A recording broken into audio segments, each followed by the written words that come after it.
สถานีวิทยุกระจายเสียงแห่งประเทศไทยจังหวัดเชียงใหม่ AM 1476 กิโลเฮิรตซ์สถานีวิทยุภาคภาษาชาติพันธุ์แห่งเดียวในประเทศไทยที่มีความทันสมัยเชื่อถือได้สร้างอัตลักษณ์กลุ่มชาติพันธุ์สู่สากล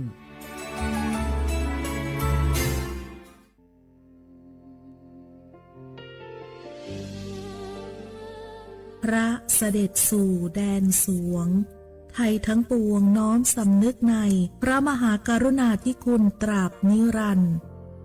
ข้าพระพุทธเจ้าข้าราชการและเจ้าหน้าที่สถานีวิทยุกระจายเสียงแห่งประเทศไทยจังหวัดเชียงใหม่กรมประชาสัมพันธ์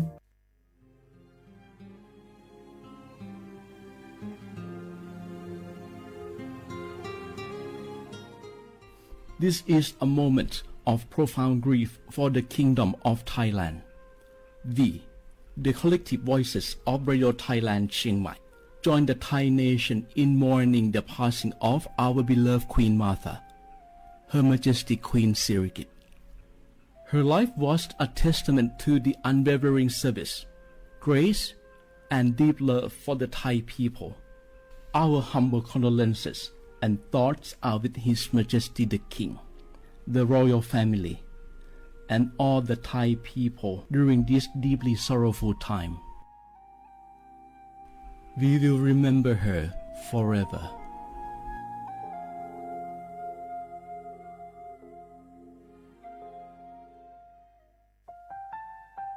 Wanu lisu shi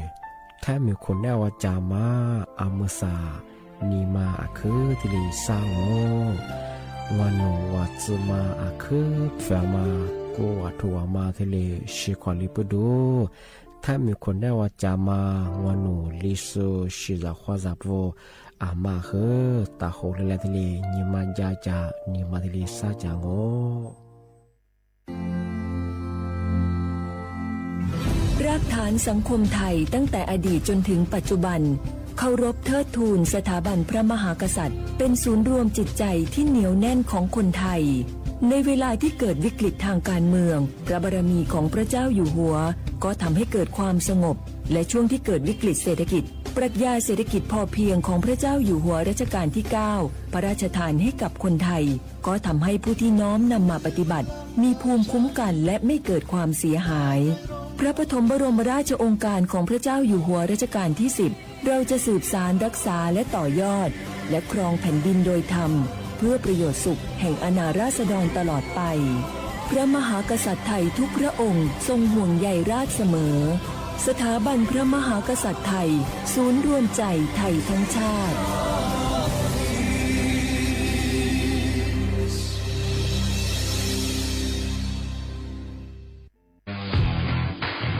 รัฐบาลไทยประกาศสงครามสแกมเมอร์รัฐบาลจึงได้ประกาศสงครามกับสแกมเมอร์ในฐานะที่สแกมเมอร์เป็นวาระแห่งชาติและในวันนี้ผมก็ได้ใช้โอกาสนี้มารายงานความคืบหน้าและเน้นย้ำถึงสิ่งที่เราต้องร่วมกันทำต่อไปรัฐบาลได้จัดตั้งคณะกรรมการอำนวยการป้องกันและปราบปรามอาชญากรรมทางเทคโนโลยีขึ้นมาโดยมีผมเป็นประธานด้วยตนเองเพื่อให้ทุกหน่วยงานทำงานไปในทิศทางเดียวกันเราได้มีการลงนามบันทึกความเข้าใจระหว่าง 15 หน่วยงานหลักทั้งภาครัฐและภาคเอกชนตลอดจนสถาบันการเงินเพื่ออุดช่องโหว่ทางการเงินและตัดเส้นทางเงินของกระบวนการอาชญากรรมเหล่านี้ให้สิ้นซากรวมพลังคนไทยต้านภัยสแกมเมอร์นายอนุทินชาญวีรกูลนายกรัฐมนตรี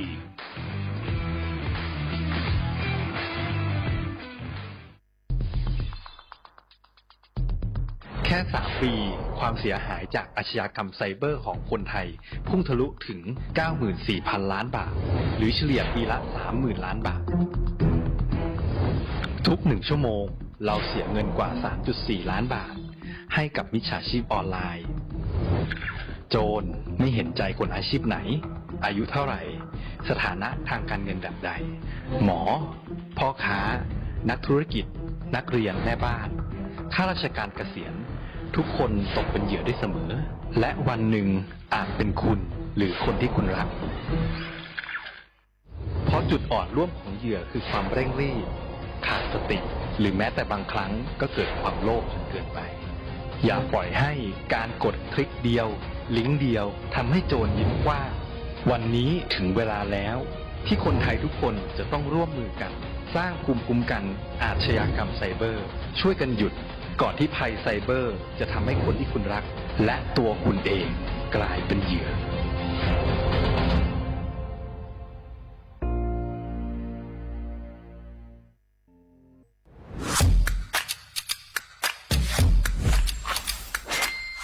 กลับมาแล้ววันนี้กับโครงการคนละครึ่ง plus รัฐออกครึ่งประชาชนออกครึ่งช่วยเศรษฐกิจไทยหมุนเวียนเติบโตถ้าเราช่วยกัน plus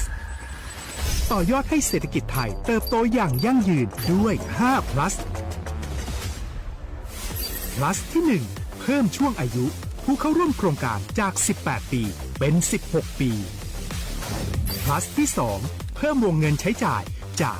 150บาทเป็น200บาทเพิ่มพลังซื้อของประชาชนเพื่อกระตุ้นการหมุนเวียนในระบบเศรษฐกิจฐานรากลดภาระค่าครองชีพ plus ที่3เพิ่มสิทธิพิเศษด้วยการดูแลผู้ที่อยู่ในระบบภาษีให้ได้รับสิทธิพิเศษมากขึ้นเพื่อสร้างแรงจูงใจให้ทุกคนร่วมอยู่ในระบบอย่างโปร่งใส plus ที่4เพิ่มโอกาสให้นิติบุคคลขนาดเล็กเข้าร่วมได้ให้ธุรกิจเติบโตเป็นกำลังสำคัญของเศรษฐกิจไทย plus ที่5เพิ่มทักษะใหม่เพื่อพัฒนาให้ร้านค้านำความรู้ใหม่ๆมาช่วยเพิ่มยอดขายลดต้นทุนเรียนรู้เติบโตและปรับตัวไปกับเทคโนโลยีใหม่เพื่อสร้างเศรษฐกิจที่แข็งแกร่งจากคนละครึ่งสู่คนละครึ่ง plus ไม่ว่าจะสั่งข้าวคนละจานชาเขียวคนละแก้วขนมเค้กคนละชิ้นหรือหลายๆชิ้นก็ใช้ส่วนลดได้ทันทีสูงสุดวันละ200บาทแถมใช้กับฟู้ดเดลิเวอรี่ก็ยังได้สำหรับประชาชนไทยอายุ16ปีเป็นต้นไปสมัครรับสิทธิ์ผ่านแอปพลิเคชันเป๋าตังวันที่ 20-26 ตุลาคม 2568สำหรับร้านค้าที่สนใจร่วมโครงการสมัครได้ผ่านแอปถุงเงินวันที่ 15 ตุลาคมถึง 19 ธันวาคม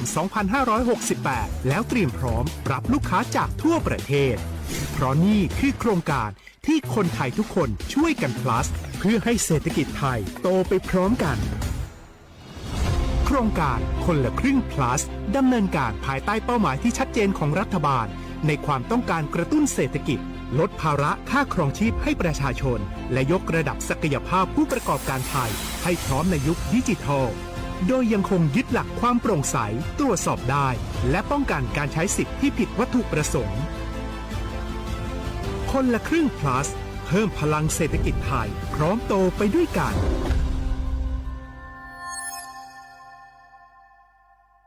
ติดขัดเรื่องการรักษา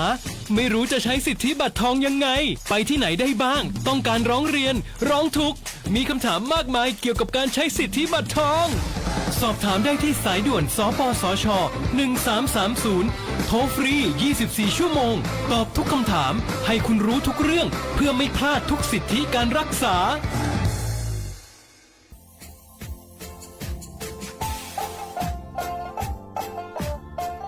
น่าถึงมาปีมาซึ่งจีนชมังโงมันยาคณะรัฐมนตรีไงมีมติย่างกว่าอยู่หัวระมองเมื่อเหือนยากุลาเสือหาหนีจืกุยังไงยิ่งคงอยู่ตรงว่ายาสดซื้อฉีกว่าย่าไประมองเมื่อเหือแก้ไขปัญหาไงสถานะอาทิตย์เหือสารชาไงเอาถ้าเป็นคนเนี่ยว่าจะส่งไงอธิบายที่ยากกฎหมายถูกว่าไประมองเมื่อเหือไงมาตราที่17ไงแห่งพระราชบัญญัติคนเข้าเมืองไง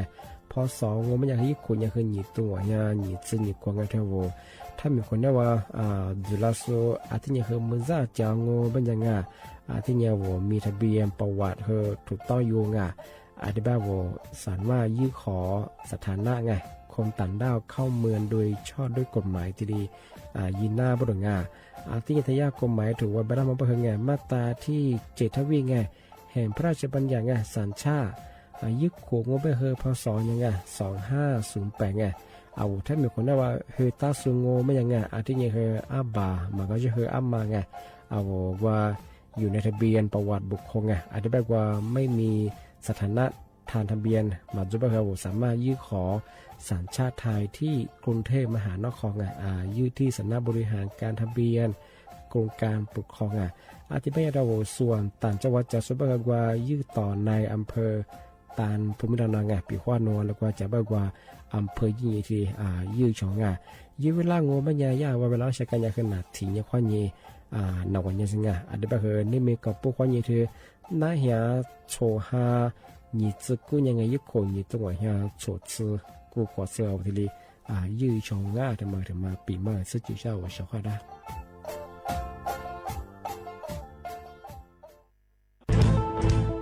เชียร์ว่าบุกอามาสนใจลงโฆษณาทาสถานีวิทยุกระจายเสียงแห่งประเทศไทยจังหวัดเชียงใหม่อาวสถานีวิทยุของบัญญัติยี่เสียคือเสืออาทิเยยี่สัญญาณก็คือหุยยาคือยิบเป้งเที่ยวพื้นที่จังหวัดเชียงใหม่ยังอาทิปัญญาอามาสนใจลงโฆษณาช่องบัญญัติติดต่อที่สวทเชียงใหม่ยี่เบอร์โทรบัญญัติคือ053-276-0685อาทิเย0922468579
ที่นี่ที่มาปีมาที่มาซื้อจริงใช่ไหมที่กระทัวร์จ้าบ่ยี่กฎหมายมาซื้อสุดวางมาซื้องอเมื่อใส่ยาแบบมังงเป็นยังไงเธอเอาว่าฟุบายุปองอยู่โซธนบัตรปลองโนฟุบายุปองมันโนเสื้อยินไปเสื้อสลับหัวมฟุบายุปอแต่ยังกว่าโซยี่ล้างวันยี่อยู่ยามังเป็นทำไมไม่อยากคือมีความผิดทางกฎหมายโดยเฉพาะที่นี่ที่ว่าธนบัตรปลองฟุบายุปอชาวซุงไม่ยังจำคุกตลอดชีวิตไม่ใช่มังชื่อจำคุกตั้งแต่10 ปีขวานี้20 ปีที่นี่คือฟุบาพักโคจะไม่คือ200,000 บาทขวานี้200,000 บาทที่เรียกโคจะไม่ใช่ของปีขวาโนอีคดีคือพันไหนบ้างจำคุกโคบิเบมาคือที่ዝเลยที่เรียกเบี้ยไม่ใช่ที่นี่คือมังชื่อซื้อโคขวานี้ซื้อโคจะที่มันยาปีว่าวัวเธอธนบัตรปลองผู้บ่าวปอชาสุมาจุฬมาคือถ่ายชามาคือถ่ายอยู่ช่วงปีว่าโนผู้บ่าวมายุปอยีโนเสื้อยีโนไปเสื้อสุราหัวมางอนโนผู้บ่าวปอแต่ยังกว่าซื้อล้างวัวยมาอยู่มาเห็นมาคือมีความผิดจวงที่ถึงมังไม่ยาทำไมคือวัวปะหอยี่อยู่สุยี่อยู่สุผู้บาดมายุบปอนูเสื้อยินไปเสื้อยินว่าอยู่ยามผู้ใช้แต่มันก็ไม่ยังจามคุดคูเบี้ยมันยังคือยา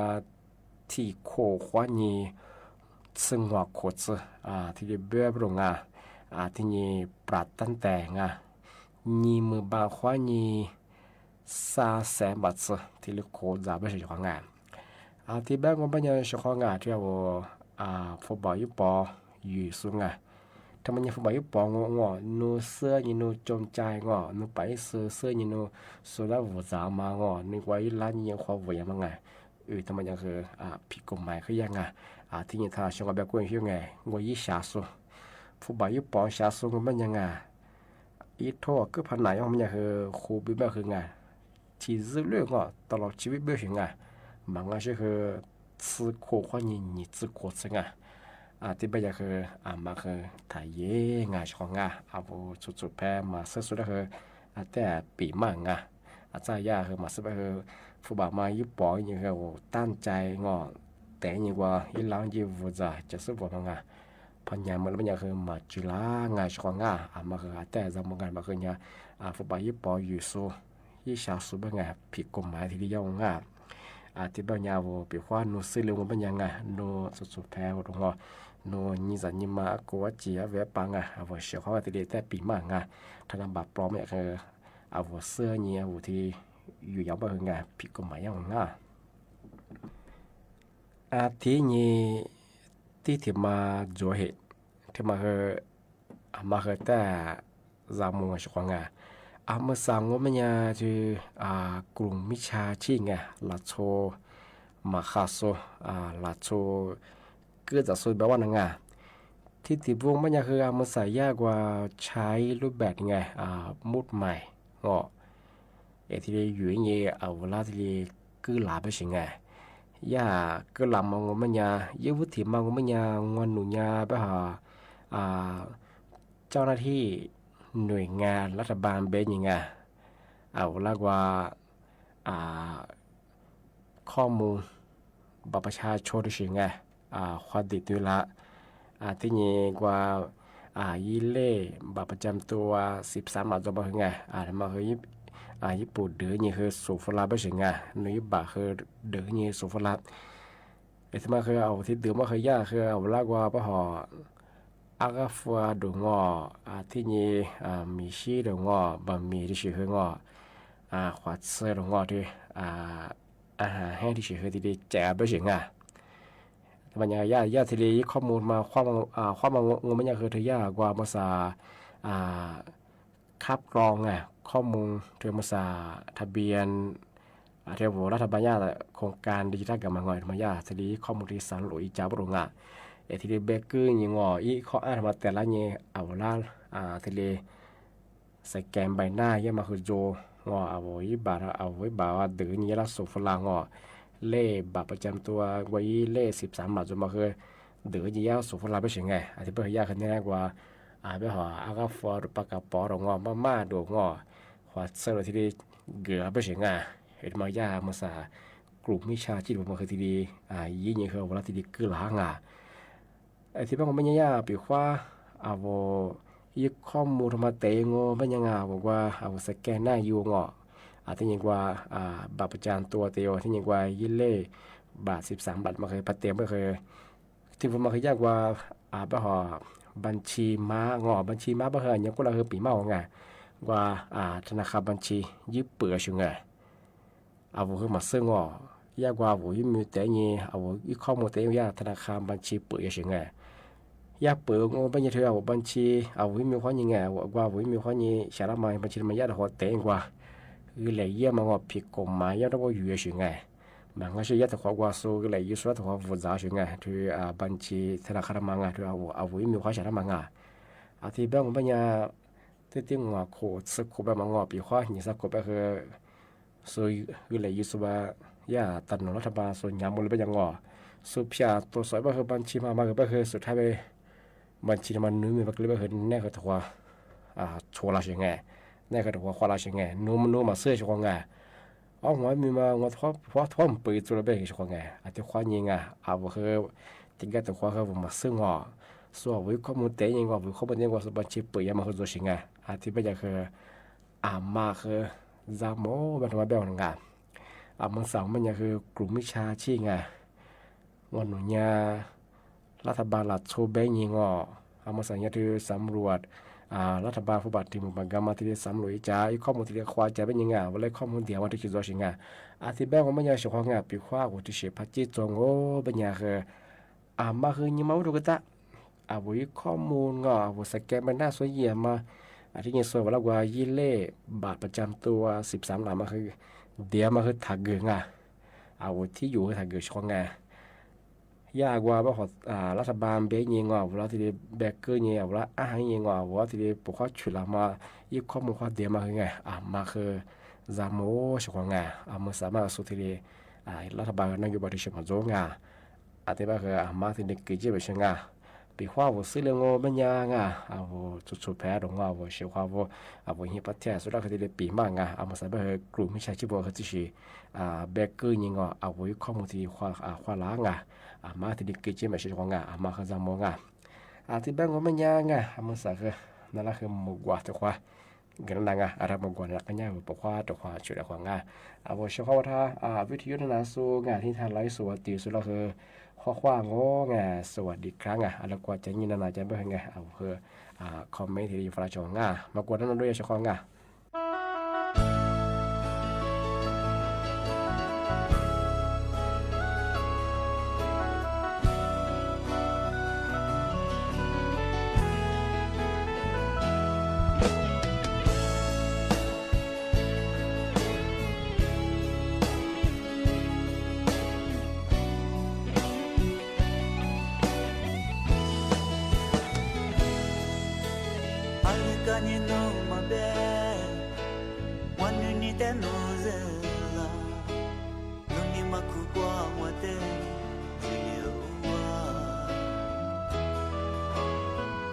semua tiro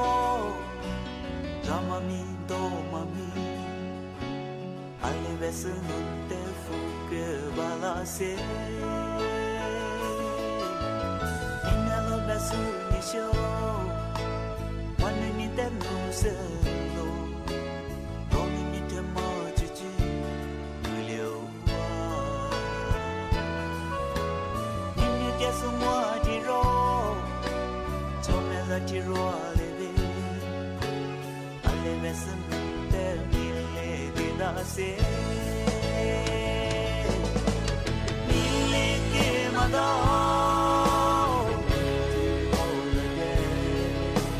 mille ke mada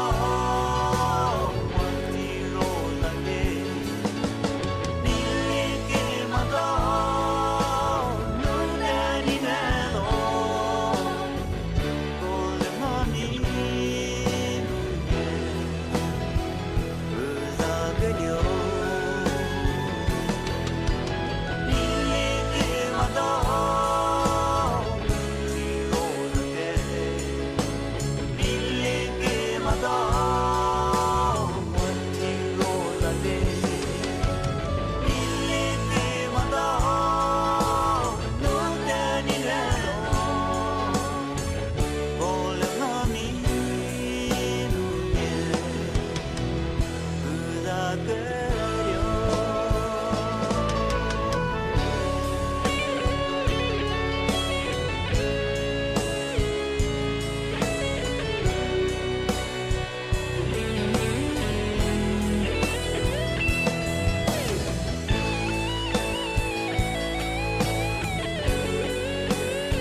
のベルでロケットマクシャにいよわチョコザチロガミヤリジェツラロアレベスのテビレゲダセビレゲマダ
มี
小伙伴那来这么的小朋友个那次别和我哎这几多节我偏别和我哎小伙伴这么我们也提呀比我明了啊这边明了别么呀啊我来说我们呀啊那你姑父父啊我也提别我啊那你姑别我啊我来说你别怕他跑了和那你姑别我个那你姑你那别我啊那你姑父父别怕他跑和一父父中这么别呀明了我说怕他跑làm破当个啊那你姑这么的个小伙伴明了这么我们呀ya falangnya osinam americanam brin erbange gadma ke ashabnya melatama wabenya ti kupodo ti ko te wamenya tua mashu shu zwange ni so ku ja kwa shu zwa i phya talang wabenya wo phya la tsa ga ti za wo phya ga ke za ati shinye te wamenya yi su guma ke natsu ba ke phya ngai thì bây giờ mà bên nhà bia ya, ní sự của mà ý dùng cái dùng lượng bên nhà sự của mà qua ta lang bên nhà anh tiền cái, anh thì như bia thì cười thì đồ, số bia bên nhà chỉ bia mà như số bia ý sự của mà bên nhà, avo hay chỉ sáng cái, hay chỉ cứ mà khai hay chỉ sáng, anh thì mà đồ cái đó được, sao không ạ? Anh bên cái, avo mà xử lý như bia sát giá cái nhà của bà phụ bên mà xíu cả ava baja pate o menyangai ga so ya mengla ba menya shako wa yizu khnya ba moti khanyo menya shako wa sana ne ko menya amo khama zonga akumo kwa wa zu khu kumo a zu khongo ade kwanya wa tsana ka mun tsa zu kwa ga de ma ga shako wa ga de sha ama zan yin shong menyangai sha to zan yin ga zo menya wo he ga zu wa ale sha to he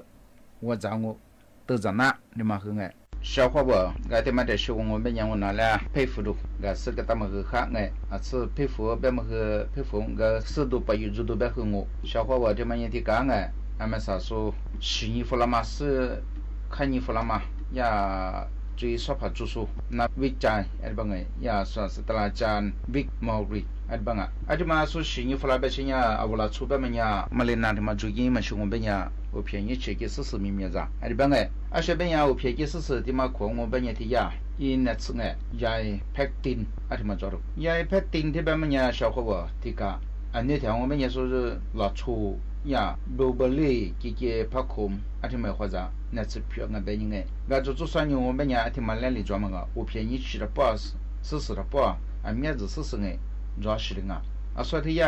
拍丁的嘛呀，fiber 我路，可吃我他他妈修干啊，也得干那个，啊，我估计我哎没来了，然后最近没来了吃，没来了干啊，啊，我拿出说别白些哎，拿出嘛我试试，我便宜吃米面咱们我们呀没来么子了，然后呀，啊，可我一个最拉么什么啊，我们呀啊可么中啊，所以别哎，俺们面白么呀小伙说个白些试试，啊，所以呀，拍丁的嘛面么哎。因那次面嘛，因看嘛我们呀，哎，本几个毛发丝了，而且我们呀面啊，因那次哎，就今天办的也是到不里边，啊我边听听我们呀，热个听听呀的年啊，所以边哎，的小把比我们呀小伙啊嘛和马来呀嘛住过什么中哎，马来把个人呀，把个两天呀下来生呀，把个两天下嘛到我们呀啊，下呀嘛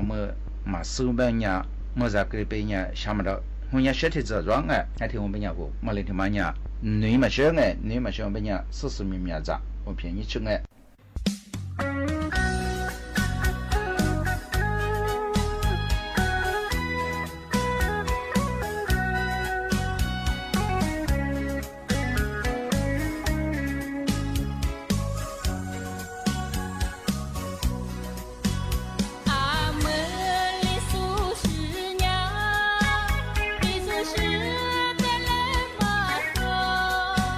Timu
生，你我是妻子过一多人，来活。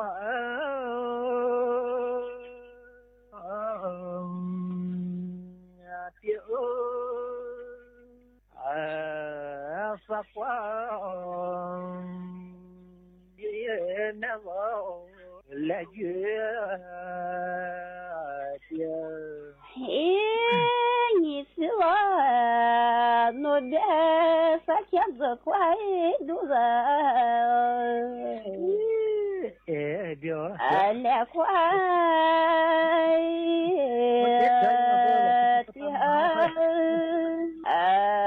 也怪多人来个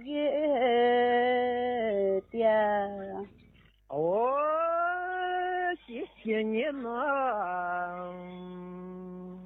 你我和子花也觉。你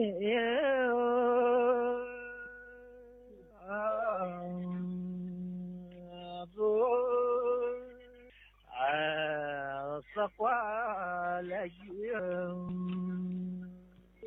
的毛山羊子。嘿，我别拿我的个来块的毛三爷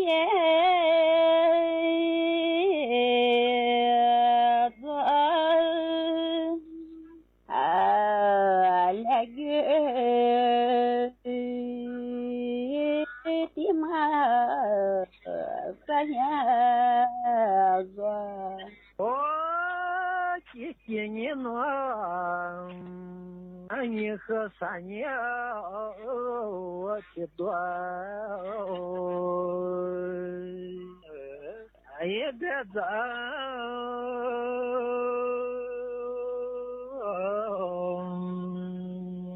老三年也的苗。多谢了。嘿，你是我的三年多，别在那三年前面。多谢了，哦，谢谢你生，我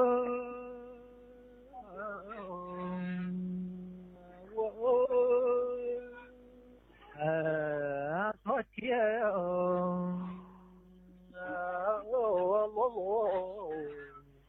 撒花我。嘿，你是我努力的在梦子乖我多点露露也乖我。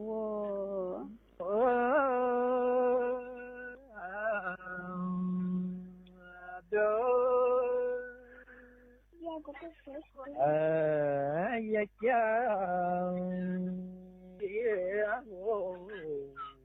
我们家的我的那我的我的日子也过马做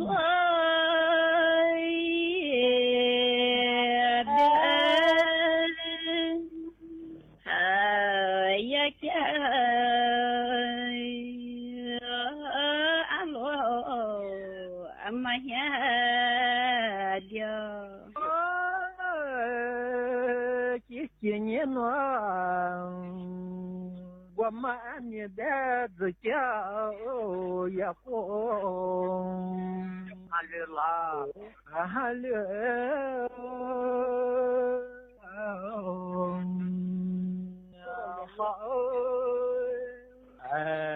也讲也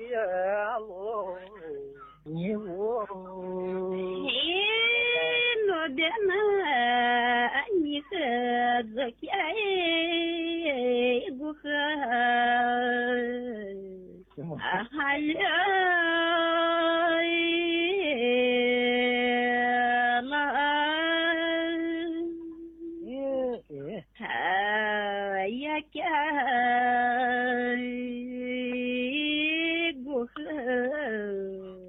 是我了，我谢谢你上，俺也别这个什么的娘，阿妈说。